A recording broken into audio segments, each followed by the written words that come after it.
Smoked my first spliff when I was 11, and then was smoking pretty regularly from 12. I knew I had a problem from about 15 actually, quite early on as a teenager, because someone who I knew quite well asked me one day if I was alright, because I looked different, I looked weird. And it was the first day in a long time I hadn't been stoned. So yeah, I knew then. The only thing I did was smoke weed and play games. I get really anxious about tiny little things like going to the shop, speaking to people I knew really well. I lived in Vietnam for 2.5 years. I managed to stop for 3 months when I was out there.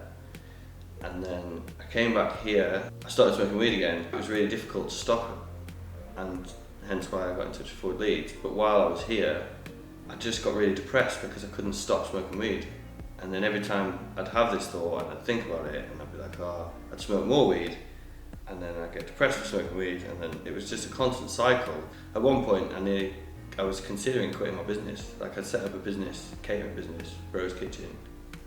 Obviously got help with Forward Leeds. I was assigned to Atavia, who was awesome, is awesome. Yeah, she helped me loads, and she spotted when we needed to take a break from treatment. I think I realised that I hadn't been putting the work in and I needed to, and I pushed to stop in that month. Spoke to a friend of mine, Charlotte, and kind of find the root of where I started, why I started smoking weed. And that was it, and then I didn't smoke after that. Now I'm sober, and the business is going great. And I've got drive, I'm more productive, I wake up in the mornings and feel good. I've got some hobbies that I used to have as a kid.